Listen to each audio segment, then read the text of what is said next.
Selamat siang, Pak. Siang Ya, dok. perkenalkan ya Pak ya, nama saya Dr. Konita, saya dokter muda yang bertugas pada siang hari ini. Dengan Bapak siapa? Saya dengan Bapak Anton. Dengan Pak Anton, baik. Usia Bapak berapa, Pak? Saya udah tua dok, udah 50 tahun. 50 tahun ya, baik. Bapak pekerjaannya apa? Saya pengusaha sukses dok. Pengusaha sukses, oh baik. Bapak tinggal di mana, Pak? Dekat aja sih, saya di Tembalang sini. Oh, di Tembalang ya, dekat sini. Baik, kalau begitu, untuk mempersingkat waktu bisa langsung dijelaskan saja ya Pak ya. Ada keluhan apa, Pak? Jadi pas habis pulang kerja, saya tuh demam dok. Oh, demam. Kira-kira udah berapa lama Pak demamnya? Kurang lebih kayaknya udah 1 minggu ini dok. 1 minggu ini, oh, baik, sudah cukup lama ya Pak ya. Kalau boleh dijelaskan Pak, demamnya itu seperti apa ya Pak? Apakah terus-terusan atau naik turun? Kayaknya terus-terusan ya dok. Ya saya sih rasanya selalu demam gitu selama 1 minggu ini. Selalu demam, baik. Kemudian Pak, yang memperberat keluhan Bapak ini kalau Bapak sedang melakukan aktivitas apa Pak? Ya kayak kalau misalkan saya lagi kerja banget gitu ya dok. Ya kan saya suka pulang malam gitu. Jadi saya nggak ada waktu istirahat. Oh gitu, berarti faktor untuk yang memperingan keluhan Bapak apa Pak kira-kira? Saya sih biasanya ngerasa enakan kalau misalkan habis istirahat aja sih dok. Istirahat ya, baik. Nah, selain demam Pak, apakah disertai dengan keluhan lain Pak? Iya, saya tuh ada sakit dok di pinggang. Oh, sakit di pinggang ya Pak ya? Iya. Rasanya seperti apa Pak? Kayak sakit aja gitu dok, saya juga nggak tahu rasanya kayak gimana. Nyeri gitu ya Iya, Pak ya? nyeri. Oh, baik. Lokasinya tepatnya di pinggang sebelah apa Pak? Sebelah kanan sih dok saya sakitnya. Oh, di sebelah kanan? Iya. Baik. Selain itu Pak, apakah disertai dengan gejala atau keluhan lain Pak nyerinya? Iya, saya kayaknya 1 minggu ini udah nggak BAK deh dok. Udah Oh. nggak kencing. Oh iya, kesulitan BAK ya Pak ya? Iya, saya kalau kencing tuh sakit. Oh, terus apakah ada rasa seperti anyang-anyangan Pak atau seperti apa? Iya, saya kayaknya anyang-anyangan deh dok. Tapi udah cukup lama dok, kalau anyang-anyangannya udah 5 bulan terakhir kayaknya. Oh, 5 bulan ini ya, wah lama sekali ya Pak ya. Selain itu Pak, apakah disertai nyeri juga Pak di daerah sekitar perut bawah Bapak atau di mana? Iya, kayaknya sih di bawah pusar ya. Oh, di Saya bawah. ngerasa di perut bawah. Bawahnya tuh sakit banget gitu dok. Oh, nyeri sakit banget ya. Iya. Baik. Kemudian Pak, untuk urin atau kencing Bapak sendiri airnya seperti apa Pak? Apakah tidak normal atau Saya lupa sih dok, tapi pernah waktu itu ada merah-merahnya gitu dok. Oh, ada merah-merahnya ya urinnya ya. Iya. Oh, baik. Terus tadi kencingnya Bapak jarang juga ya Pak ya? Iya. Oke, baik. Kalau begitu Pak, dari wawancara ini ya Pak ya, dari jawaban-jawaban Bapak ini, sepertinya Bapak ada masalah ya Pak ya dari sistem kemih Bapak, jadinya mungkin makanya urinnya tadi susah untuk keluar, terus Bapak juga merasakan nyeri dan bahkan sempat keluar ada warna merah-merah ya Pak ya, yang kemungkinan itu darah.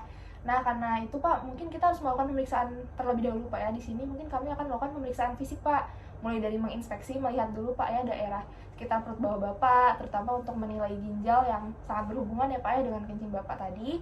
Terus saya juga mungkin akan melakukan menekan-nekan sedikit atau palpasi, lalu mengetuk-ngetuk yang rasanya mungkin tidak nyaman dan Bapak harus melepas pakaian Bapak. Kemudian juga karena berhubungan dengan genital atau kemaluan Bapak ya Pak ya untuk tempat keluar kencing itu, maka kami juga harus melakukan pemeriksaan di daerah situ. Dan mungkin ada keluhan lain yang bisa disebabkan karena daerah sekitar anus atau lubang di belakang Bapak. Nah, itu harus kita periksa juga. Mungkin saya akan memasukkan jari saya, tapi nanti kami usahakan agar tidak sesakit mungkin ya Pak ya, dan senyaman mungkin. Gitu, mungkin apakah Bapak bersedia Pak untuk melakukan pemeriksaan itu? Ya boleh dok, asalkan saya nggak sakit lagi. Oke, baik, kalau begitu kami persiapkan terlebih dahulu ya Pak ya alat-alatnya. Saya mencuci tangan dan menggunakan APD standar dulu. Bapak boleh melepas pakaian Bapak dan boleh bersiap dengan boleh kencing dulu ya Pak ya, biar dikosongkan dulu kantung kemihnya. Oke, baik, kalau gitu saya permisi dulu ya Pak.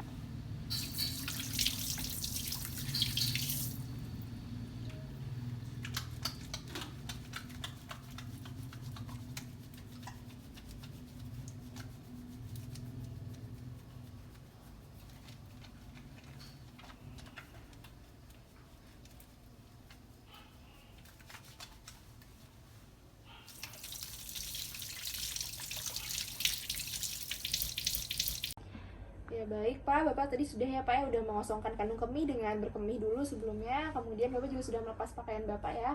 Sehingga di sini Bapak sudah dalam posisi terlentang dengan kedua tangan di samping dan pakaian sudah terbuka dari dada, yaitu bagian proses sifoideus terutama hingga bagian atas kelamin atau suprapubik. Dan di sini Bapak saya pastikan udah terlihat nyaman ya Pak. Bapak udah nyaman ya Pak? Sudah. Baik. Kalau gitu kita mulai observasi dulu bagian abdomen atau perut dari 4 kuadran, atas kanan, kiri, dan atas dan bawah kanan, bawah kiri. Kemudian bagian 9 regio juga saya perhatikan secara umum. Kemudian setelah itu kita akan melakukan palpasi ya untuk ginjal. Pertama di sini kita lihat apakah ada pembengkakan pada bagian, terutama tadi keluhan Bapak di pinggang kanan, dan kemudian saya perhatikan juga apakah ada pembengkakan pada daerah suprapubik atau atas bagian kandung kemih atau di atas kemaluan. Dan di sini tampak positif ada pembengkakan ya Pak, sesuai dengan keluhan Bapak. Kemudian untuk bagian perut apakah terlihat cembung atau cekung atau bagaimana konturnya, dan di sini terlihat tidak adanya kesan cembung. Kemudian juga untuk dari secara inspeksi saya lihat dengan mata saya tidak terlihat ada pulsasi aorta abdominalis dan itu normal. Kemudian juga tidak ada bekas operasi atau tidak ada scar atau bekas luka, strie atau seperti garis-garis stretch mark, dan tetapi di daerah pinggang tampak sedikit ada warna kemerahan. Baik, selanjutnya kita akan melakukan auskultasi ya dengan stetoskop untuk mendengar dan mencari apakah ada bunyi-bunyi bising yang tidak normal.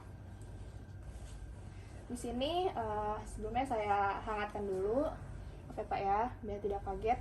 Lalu kita akan mulai dari auskultasi dari aortik abdominal, bagian tengah di sekitar bawah umbilikus. Kemudian saya juga dengarkan di bagian arteri renalis kanan dan kiri. Kemudian di arteri iliaka kanan dan kiri. Baik Pak, di sini terdengar ya Pak sedikit bunyi bising atau bruit pada arteri renalis bagian kanan atau arteri renalis dextra. Selanjutnya kita akan melakukan palpasi ya. Di sini untuk meraba adakah balotmen pada ginjal atau pantulan dari ginjal. Nah, di sini saya letakkan tangan kiri di belakang kosta 12, kosta bawah, dan di sini ujung jari saya berada di sudut dari costovertebra. Kemudian saya sedikit angkat ya Pak ya, mohon maaf apabila kurang nyaman. Saya letakkan tangan kanan di pinggang pasien. Kemudian saya rasakan balotmen dengan meminta pasien untuk menahan nafas panjang. Bapak boleh menahan nafas dulu Pak, ditahan sebentar, baik. Kemudian boleh dihembuskan kembali. Ya, di sini terasa ya ada balotmen atau pantulan yang positif seukuran 2 jari. Dan apakah Bapak tadi merasakan nyeri tekan Pak? Seperti ada nyeri? Baik. Dan positif ada nyeri tekan juga. Baik, selanjutnya pemeriksaan terakhir pada ginjal yaitu perkusi. Di sini saya minta Bapak untuk membalik badan ya Pak. Ya, sebelum melakukan perkusi bagian belakang, saya akan melakukan inspeksi dulu ya Pak ya bagian belakang, karena tadi baru bagian depan. Di sini saya perhatikan apakah ada pembengkakan, apakah ada yang tidak simetris, atau ada bekas operasi, atau ada scar atau bekas luka. Dan di sini saya temukan ada pembengkakan sama ya seperti bagian depan ya, terlihat tadi bagian pinggang kanan Bapak ada pembengkakan dan tampak kemerahan. Lalu untuk auskultasi, saya dengarkan kembali arteri renalis pada bagian dari belakang. Baik, kemudian bagian kanan. Ya, hasilnya sama ya, positif terdengar bruit atau bising pada arteri renalis yang bagian kanan. Lalu saya lanjut untuk melakukan perkusi. Baik, saya letakkan tangan kiri di bagian sudut costovertebra di sini, bagian nomor 12. Lalu tangan kanan saya akan saya pukulkan ke kiri. Mulai dari bagian kiri ya Pak. Kemudian bagian kanan. Baik, apakah terasa nyeri Pak? Nyeri dok. Nyerinya di sebelah mana Pak? Kanan. Oh, bagian di sebelah kanan ya Pak ya. Berarti terdapat nyeri ketok di bagian costovertebra, khususnya di bagian kanan. Mungkin selesai ya Pak ya untuk pemeriksaan ginjal. Kita lanjut ke pemeriksaan berikutnya.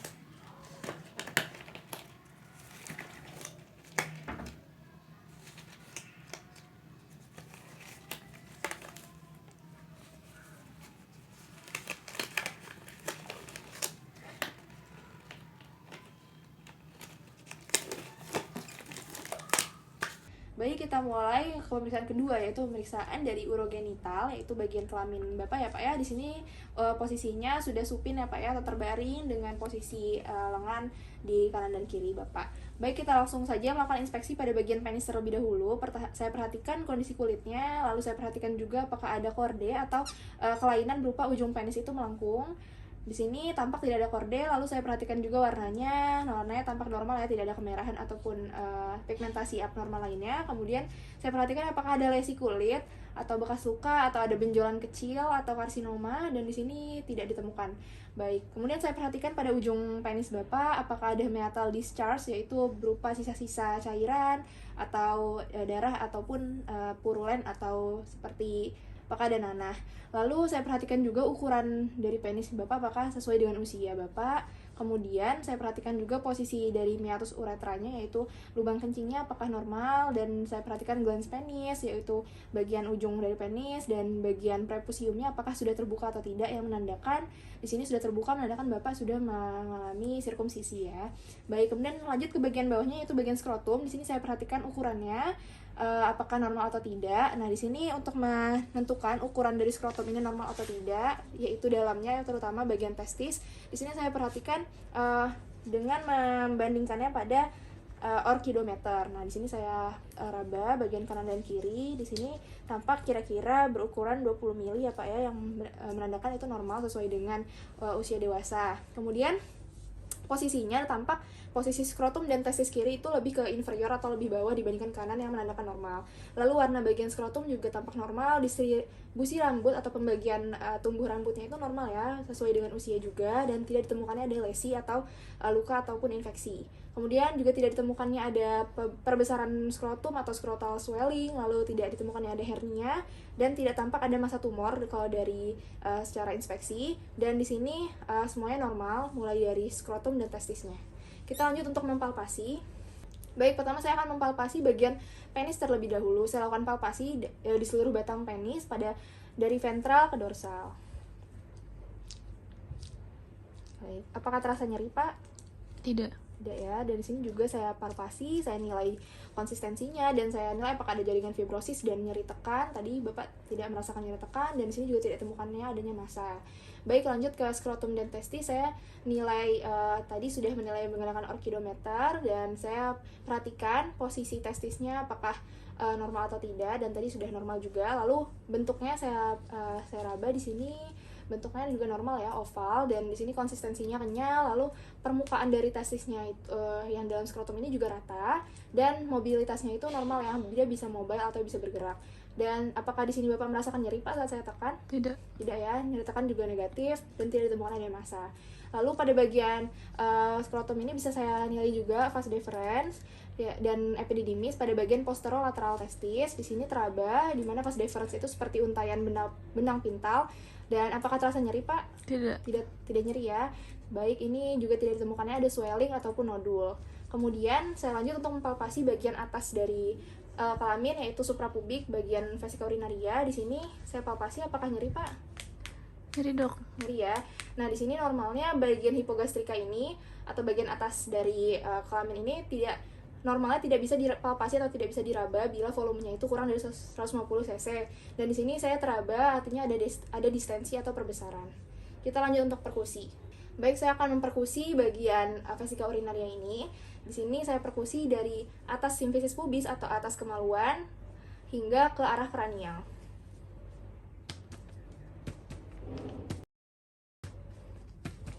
Ya, baik, di sini tampak tidak ada perubahan suara ya. Mestinya normalnya berubah dari redup menjadi timpani, tapi di sini tidak ada perubahan.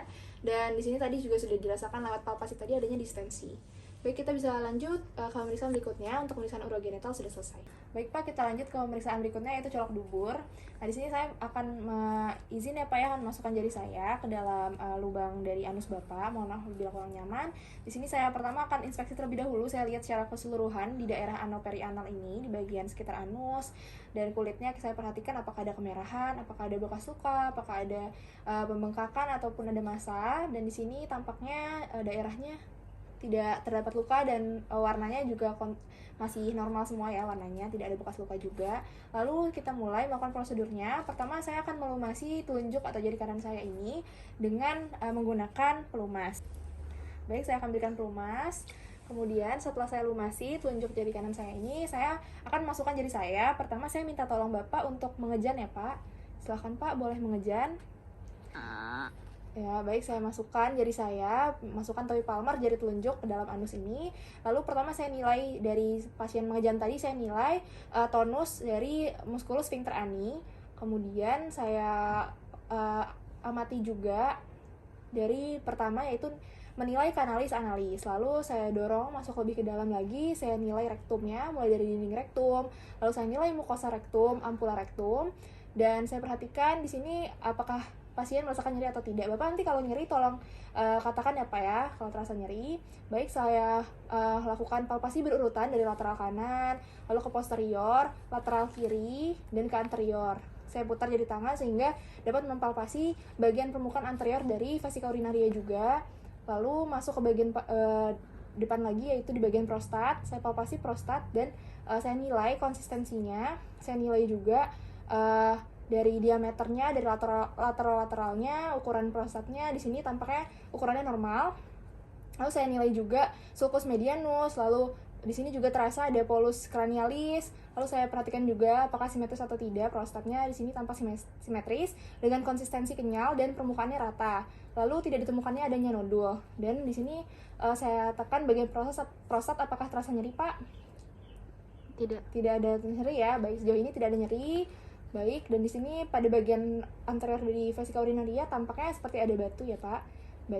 Baik, sambil melakukan colok di ubur ini saya juga akan menilai bulbo cavernosus reflex, yaitu refleks dari otot diafragma pelvis akibat stimulasi yang saya berikan pada perineum atau genitalis, ya, tepatnya di bagian glans penis. Di sini jari saya sudah dalam rektum, kemudian jari tangan saya lainnya akan memencet bagian glans penis ya Pak.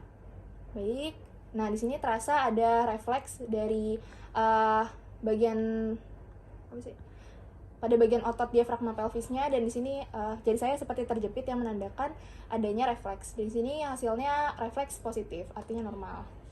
Baik, saya izin untuk mengeluarkan jari saya dari anus pasien. Ini ya Pak.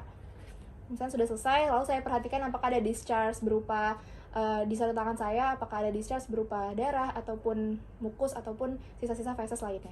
Baik, sudah selesai ya Pak. Kita lanjut ke pemeriksaan terakhir. Baik, pemeriksaan terakhir yaitu menilai transiluminasi dari skrotum. Nah, di sini saya pemeriksaan ini sebenarnya dilakukan bila ada scrotal swelling atau ada massa pada skrotum. Nah, pertama pastikan ruangan sudah gelap, lalu saya akan mengarahkan cahaya dari belakang skrotum. Baik, ruangan sudah gelap, akan saya arahkan cahaya dari belakang skrotum. Lalu saya perhatikan apakah ada transiluminasi. Dan di sini tidak tampak adanya cairan serous yang berpedar berkemerahan yang menandakan adanya hidrokel. Di sini tampak normal ya semuanya. Baik, pemeriksaan sudah selesai ya Pak ya. Saya akan mencuci tangan terlebih dahulu, melepas sarung tangan saya, dan Bapak boleh memakai kembali pakaiannya, dan akan saya sampaikan hasilnya di meja pemeriksaan tadi. Terima kasih Pak. Ya baik, terima kasih Dok.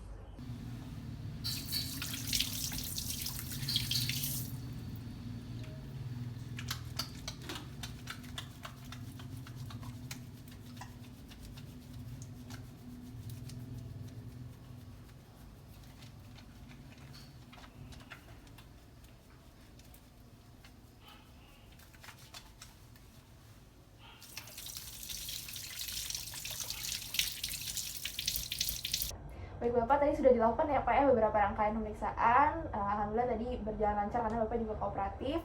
Dan di sini saya izin menyampaikan untuk hasilnya ya Pak ya. Ya, jadi tadi hasilnya itu Pak ada beberapa yang normal, ada yang tidak normal ya Pak ya. Salah satunya dari pemeriksaan yang pertama yaitu pemeriksaan ginjal Pak.